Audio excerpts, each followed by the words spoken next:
she make you cry, make you break down, shatter your illusions of love? And is it over now? Do you know how? Pick up the pieces and go home. Allez, on est parti. Come together right now over me. Aujourd'hui, Judge Dredd de Danny Cannon contre Dredd de Pete Travis. Réussir une adaptation, ce n'est pas facile. Réussir à faire le remake d'une adaptation, ce n'est pas simple non plus. Si le premier film est bon, le second le sera-t-il aussi, ou inversement? En somme, est-ce que les deux œuvres sont nécessairement liées ou pas? Eh bien, très clairement, cela dépend. Foirer complètement une adaptation ne veut pas dire que si l'on décide d'en faire un remake, il sera forcément mauvais lui aussi. Et d'autant plus si les deux films ne sont pas faits par la même équipe et avec plusieurs décennies d'intervalle.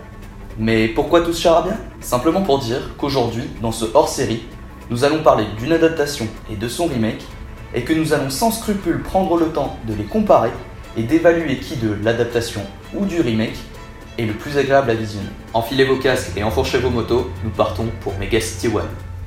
Apparu pour la première fois en 1977 dans le magazine 2000 AD, Judge Dredd est un personnage de bande dessinée représentant la loi et l'ordre. Dans un monde post-apocalyptique où les hommes se sont regroupés dans des méga-cités où le crime prolifère, les juges sont la seule figure d'autorité valable. À la fois juges, jurés et bourreaux, ils font respecter la loi à grands coups de gun dans les dents, et en particulier le plus inflexible et le plus fort d'entre eux, le Judge Dredd. C'est en 1995 qu'Hollywood, en la personne de Danny Cannon, décide d'adapter les aventures du plus gentil des hommes de loi. Avec nul autre que Sylvester Stallone dans le rôle titre et un petit budget de 85 millions de dollars, le film promet d'être une grosse réussite. Malheureusement, bien que le projet rentre dans ses frais, c'est un échec critique mondial, et il marquera avec Assassin le début du déclin de la carrière de Sly, avant son grand retour avec les suites de Rocky, Rambo et le début d'Expandable. Pourtant, le juge n'est pas mort, et c'est 17 ans plus tard qu'un reboot prend vie. Sous le titre sobre mais efficace Dredd, c'est Karl Urban qui prête ses traits au Chevalier de la Loi, et Pete Travis qui prend les commandes. Bilan? Au moins, le public a aimé. Si la critique est plus tendre cette fois-ci, l'œuvre n'en est pourtant pas moins un échec commercial. Mais ces films sont-ils réellement mauvais? Et si oui, lequel est le moins mauvais des deux? Penchons-nous un peu plus en détail sur la question.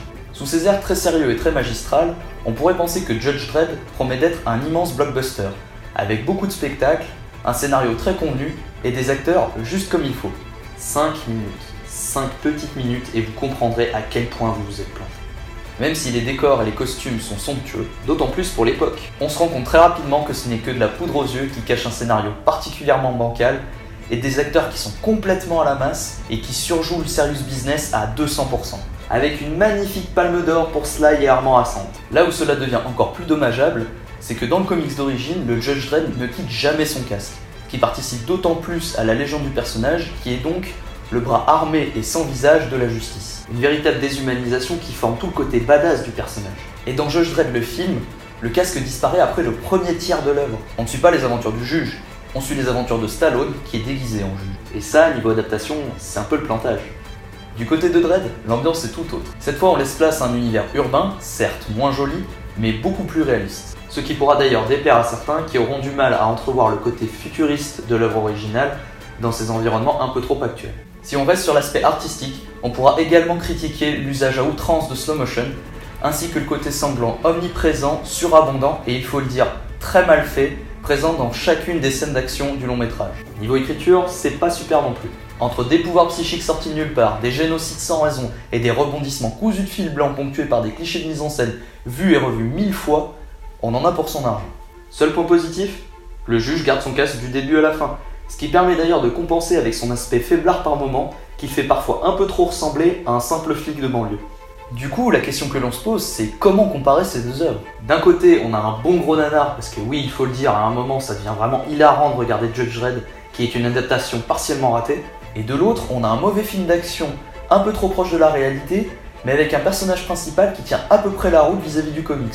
En réalité, ce qu'il faut comprendre, c'est tout simplement que ces deux films n'ont pas du tout les mêmes ambitions. D'un côté, avec le Dredd de 95, on essaye de nous montrer une sorte de film de super-héros, ou du moins de héros des années 90, alors qu'avec le remake de 2013, on prend un peu trop au pied de la lettre le job du juge, et on nous propose donc un film d'action survitaminé, où on suit simplement les déboires d'un super flic. Note finale, pour ce hors-série, qui en plus est un versus, nous allons procéder à 2 notations. Si l'on parle purement d'adaptation, même si les environnements du Judge Dredd sont plus sympas, c'est très certainement Dredd qui remporte le combat. Le personnage principal et l'ambiance sont beaucoup plus proches du comics, et c'est en partie pour cela que le film a été plus apprécié par le public connaisseur. Par contre, si l'on parle de plaisir de visionnage, cette fois c'est l'ancêtre de 95 qui remporte le duel. Dredd est épuisant à regarder. Il est répétitif, peu captivant, sombre, bref, 1 ou 2 visionnages suffiront à vous mettre à bout. Alors qu'avec Judge Dredd, une fois passé le cap où l'on se rend compte de l'échec du film, tout devient plus amusant à regarder. Les dialogues deviennent cultissimes, chacune des scènes est plus grandiose que la précédente, et le plaisir de voir Sly jouer comme un pied n'a pas de comparaison. Typiquement le genre de film qu'on peut mater entre potes autour de quelques bières. En définitive, il n'y a pas de gagnant à ce clash. Tout ce que l'on peut dire, c'est que ce n'est pas parce que 2 films ont les mêmes sources d'inspiration que cela signifie qu'ils seront les mêmes. Bien au contraire, chaque œuvre est unique et mérite pour une raison ou une autre d'être regardée. Alors soyez curieux et n'hésitez pas à aller découvrir tout ce que le monde du cinéma peut vous proposer. We can do it, we gotta try.